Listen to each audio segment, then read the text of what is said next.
6h38, já estamos de volta e cada mês tem a sua cor, né? Uma maneira de chamar a atenção aí das pessoas para assuntos importantes. E agora nós estamos no Janeiro Roxo, um alerta para a prevenção e tratamento da hanseníase. Por isso, se você está notando algumas manchas na pele e perdendo a sensibilidade nesses locais, é bom estar alerta, viu? Aqui em Manaus, a Policlínica Codajás, na Cachoeirinha, está oferecendo atendimentos rápidos durante essa semana. Os atendimentos dermatológicos estão sendo realizados na Policlínica na parte da manhã. Os pacientes passam por uma triagem e os casos identificados são encaminhados para o tratamento com especialistas do SUS.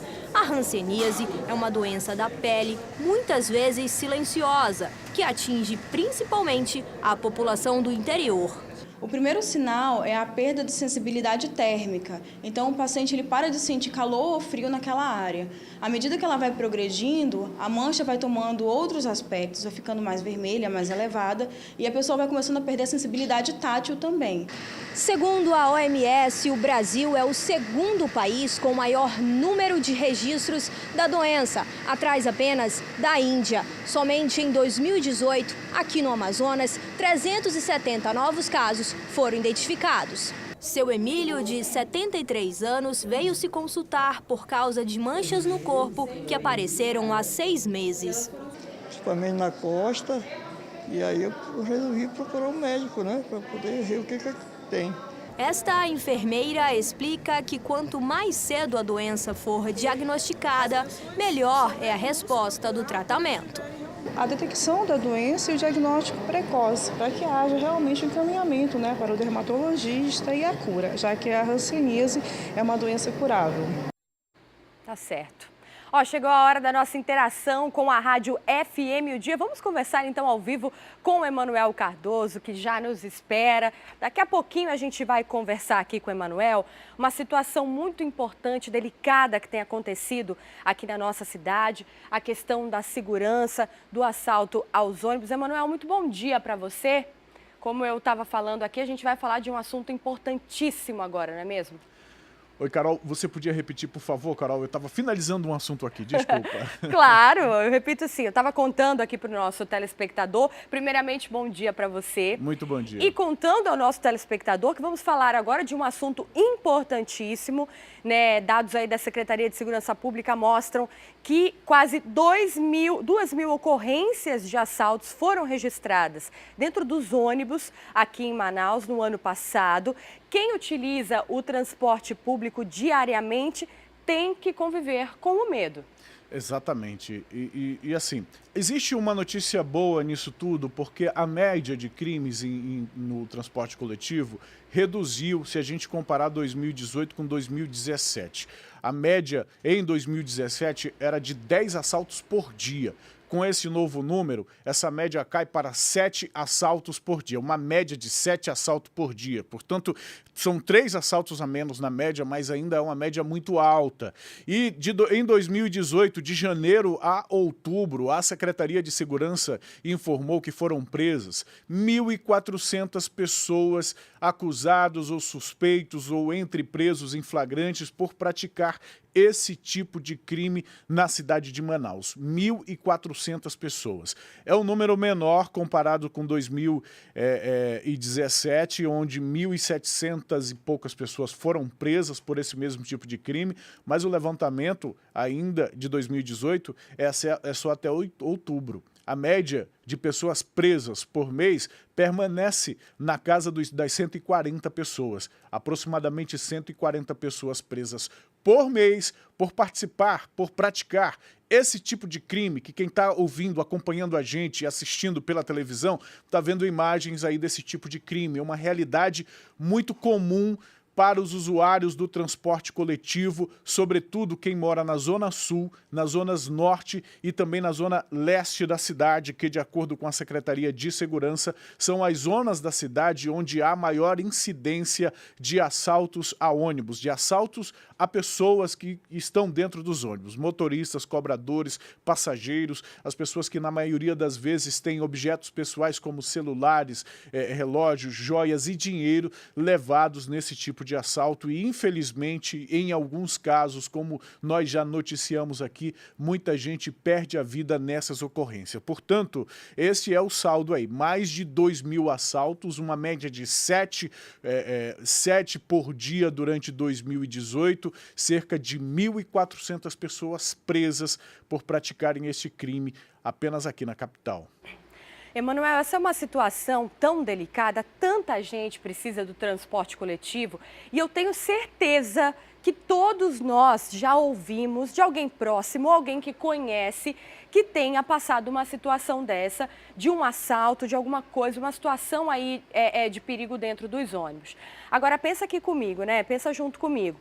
O Centro de Detenção Provisória e o Compage juntos têm a capacidade aí para mais ou menos 1.100 pessoas. 1.400 foram presos, né? Se muitos deles não estão presos, estão aonde? Continuam nas ruas. São soltos até mesmo, muitas vezes, na audiência de custódia.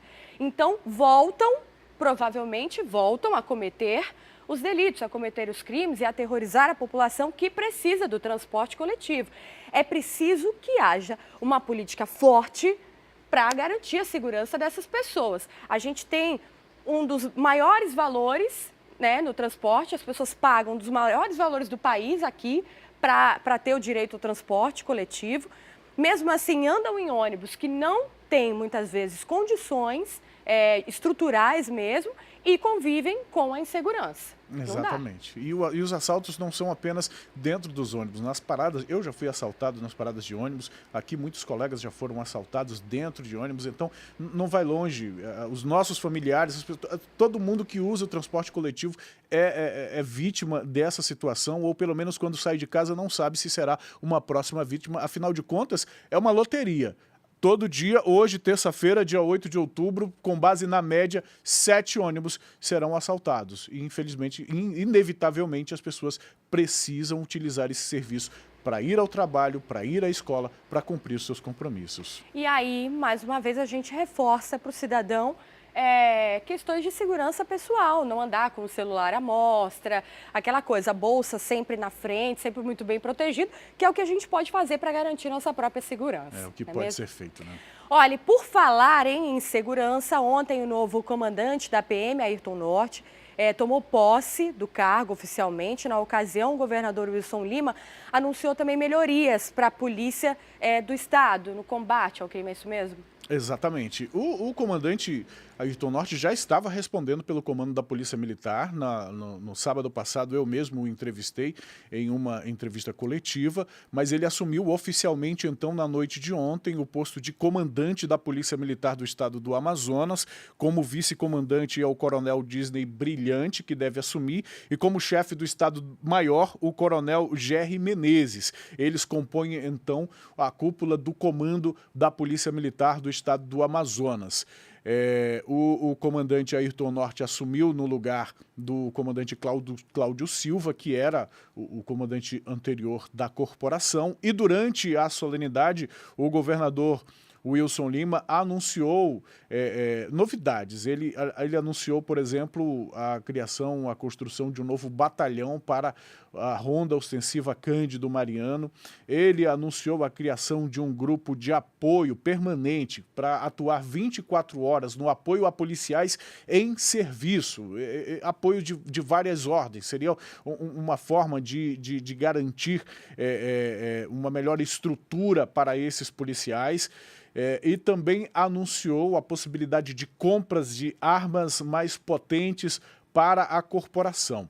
Essas armas, o governador não especificou os modelos, não especificou que armas exatamente seriam, mas anunciou essas melhorias. Um batalhão para a Rocan, anunciou também um grupo de apoio aos policiais e a compra de novos armamentos, e também falou da intenção de combater o crime organizado, sobretudo o tráfico de drogas. Esse argumento também esteve no discurso do novo comandante da Polícia Militar, que ressaltou o interesse e a intenção da corporação de combater o crime organizado na capital do estado, no interior do estado, em todo o estado do Amazonas, sobretudo voltado para o combate ao tráfico de drogas, que infelizmente a gente sabe é um dos motivos da maioria dos crimes que acontecem na cidade, seja de homicídio, sejam crimes de roubos, de furtos, esses mesmo que a gente estava falando, de assalto a ônibus, que muitas vezes as pessoas praticam esses crimes para pagar dívidas de drogas ou para ter acesso a drogas, enfim. Então, o comando da polícia e o próprio governador reforçaram esse compromisso, o compromisso de combate ao crime organizado, e o governador faz aí esse anúncio da construção do batalhão ainda este ano, ainda em 2019, para a ROCAM, a aquisição de novas armas e criação de um grupo de apoio para os policiais em serviço. Tá certo, Emanuel, que as novidades venham para melhorar efetivamente as condições de trabalho da nossa polícia e também melhorar o cotidiano, né, o dia a dia da nossa população da maneira que nós merecemos. Muito obrigada pelas informações, Emanuel. Bom dia para você e até amanhã. Obrigado a você também, Carol. Muito bom dia para você e amanhã a gente se vê por aqui. Tá certo. Bom, olha, agora a gente volta a falar dos casos de polícia. Nós falamos ainda há pouco, você viu aí sobre a questão do assalto nos ônibus da cidade. Agora olha essa história, mais uma pessoa que se entregou no mundo do crime e perdeu a liberdade. Ontem uma adolescente de 16 anos foi apreendida e deve ficar reclusa por 3 anos. A menina assaltou um ônibus em setembro. Que pena, né, gente? Um desperdício de tempo aí para essa garota que poderia estar vivendo momentos incríveis aí pela frente da vida. Uma pena mesmo, vamos ver. Uma jovem de 16 anos, uma menina super envolvida, sabe com o quê? Com o universo criminoso. Ela e mais 2 suspeitos tocaram o terror na noite de 3 de setembro do ano passado. Ela e os comparsas, armados, invadiram o ônibus e roubaram vários celulares dos passageiros, que acabaram se tornando vítimas. Em seguida, os 3 fugiram ali na Avenida Efigênio Salles e ficaram escondidos em um conjunto próximo. Só que as vítimas reconheceram essa garota e no momento da abordagem policial, ela estava ainda em posse de 3 aparelhos celulares. Naquele momento ela foi apreendida, ficou um tempo longe desse universo criminoso e é claro que o processo ficou rolando na justiça. E na manhã desta segunda-feira saiu a sentença. Ela vai passar aí um bom tempo longe das ruas, não vai mais cometer esse tipo de crime. Ela entrou em desespero quando soube que tinha sido decretada a internação provisória dela através de sentença, né? Para passar 3 anos no Marise Mendes. Foi um roubo ao coletivo, algo que tem sido muito comum, infelizmente, na nossa cidade, né? Ela estaria portando uma faca, o outro comparsa estaria com uma arma de fogo.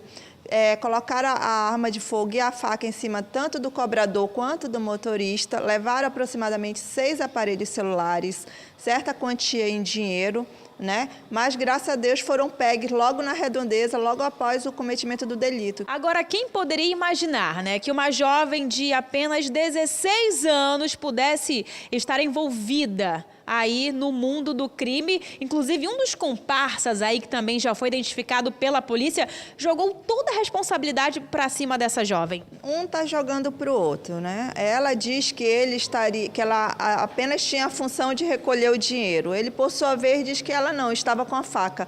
Isso aí, com certeza, é na tentativa de sensibilizar o julgador para dizer que ela não cometeu nenhum crime mais grave, quando, na realidade, ela participou, sim, do roubo e isso não vai fazer nenhuma diferença.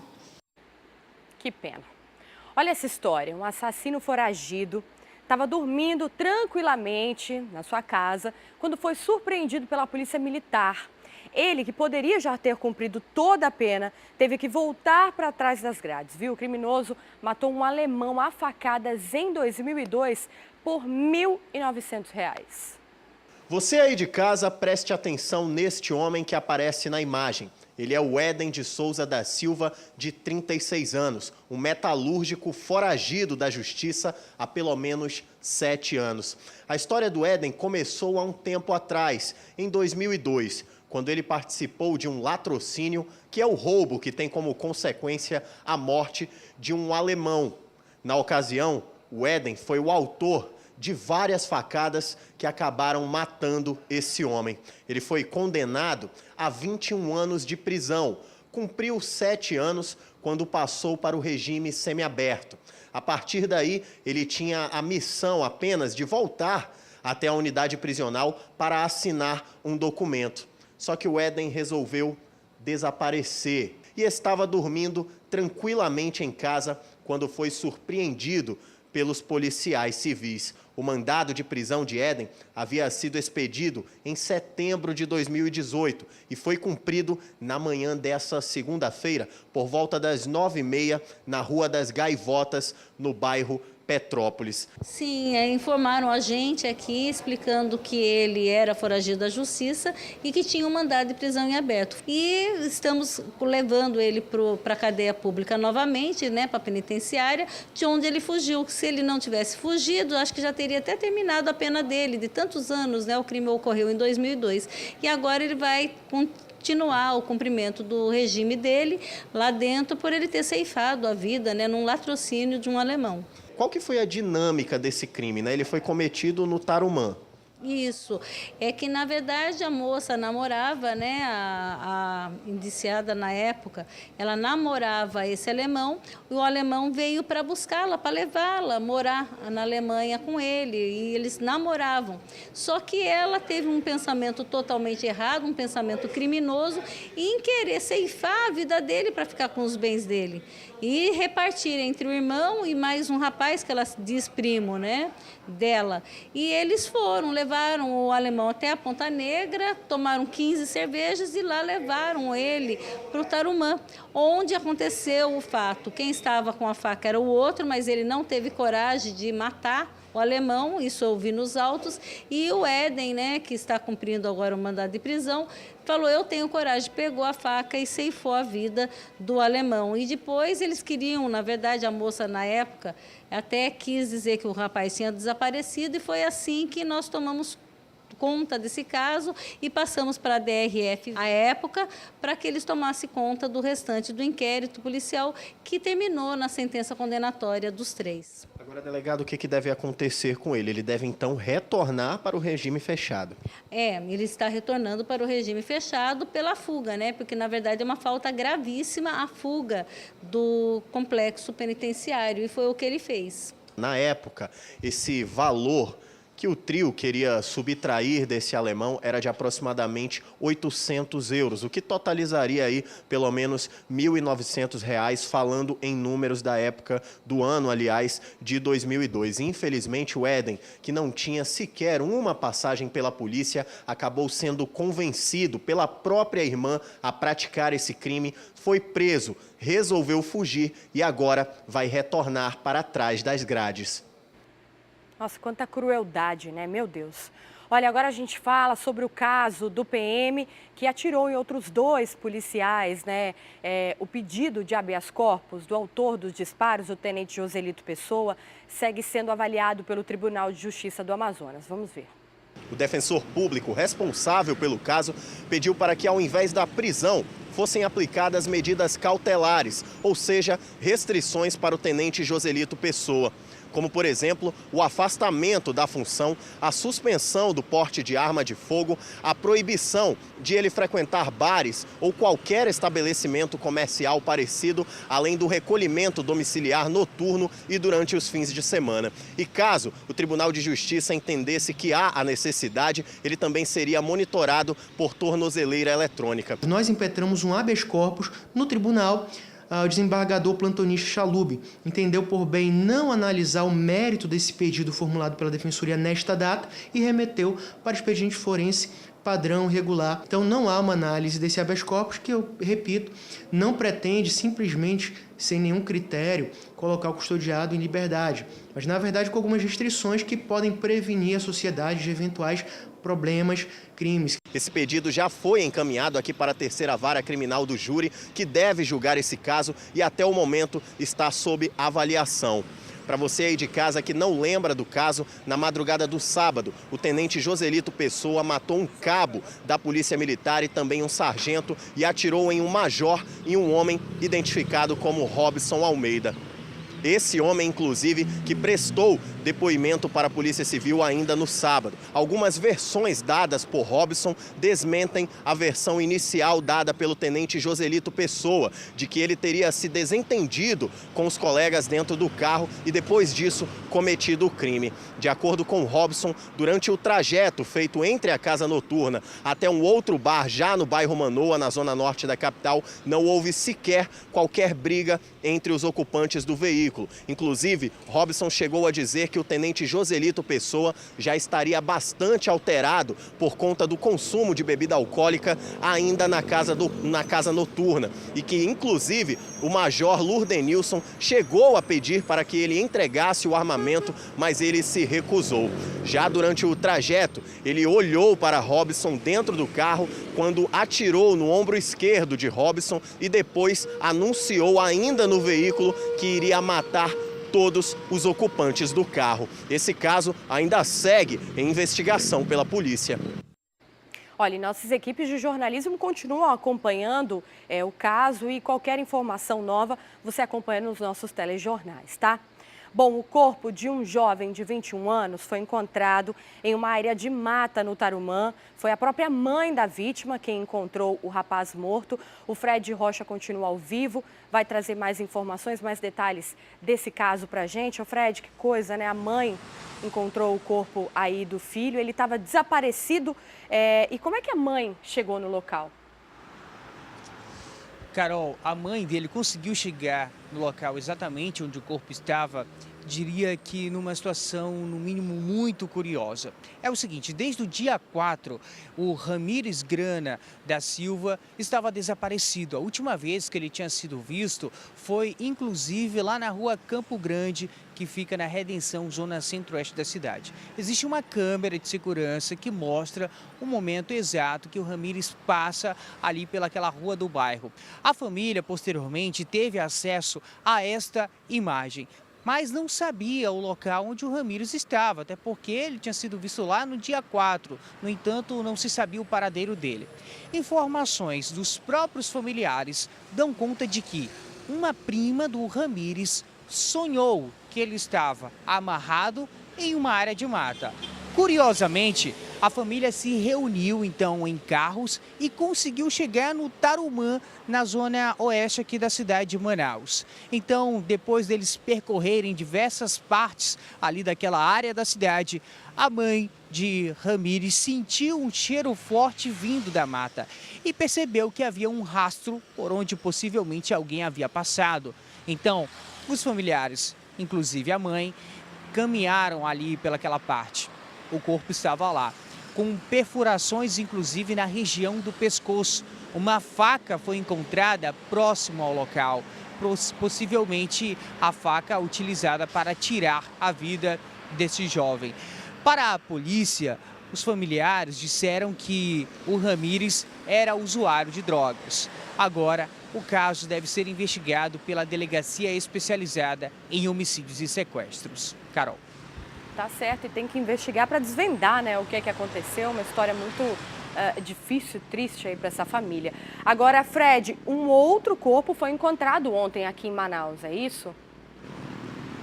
Roberto Aires Cunha Júnior, de 34 anos. O corpo dele foi encontrado dentro de uma casa que pertencia a familiares dele. No entanto, esta residência já não estava sendo mais habitada. Foi encontrado lá na rua Guimarães, que fica no Educandos, na zona sul aqui da cidade. Segundo informações da polícia, o corpo já estava ali há aproximadamente 4 a 5 dias. Os próprios familiares do Roberto que encontraram já ele sem vida e acionaram os policiais militares da 2ª Companhia Interativa Comunitária. Dessa forma, a Polícia Civil, como é praxe, teve que ir ao local até para fazer o procedimento ali na casa, ver se tinha algum vestígio de uma morte violenta. Bem, o corpo já estava em estado avançado de decomposição, nem deu para fazer um levantamento mais detalhado ali naquela área. Por isso, foi levado ao Instituto Médico Legal e um exame que deve sair nos próximos dias vai apontar se ele morreu de causa natural ou se ele foi vítima de algum assassinato. Agora, a princípio, o caso vai ficar também com a DEHS, a Delegacia Especializada em Homicídios e Sequestros. Se for provado que foi morte natural, aí a investigação não vai prosseguir. Mas como é uma área complicada ali na Zona Sul, onde ele foi encontrado sem vida, então é bem comum que se faça mesmo a investigação para saber o que aconteceu. Quando eu digo que é uma área complicada, é porque é de intenso tráfico de drogas, existem crimes que acontecem ali naquela parte. Recentemente está mais tranquilo por conta do incêndio que aconteceu, no entanto agora já surgiu este corpo e aí a investigação vai apontar de fato o que aconteceu com o Roberto. Carol. Tá bom, Fred, mais uma vez te agradeço aqui pelas informações trazidas para nós, tá bom? E olha, agora são 7h04, já já a gente volta para falar de esportes e também de opções aí das férias para a garotada, né? Muita diversão para eles. Tem opções que vão desde oficinas criativas, cinema e escola de robótica. Não sai daí não, volte já já.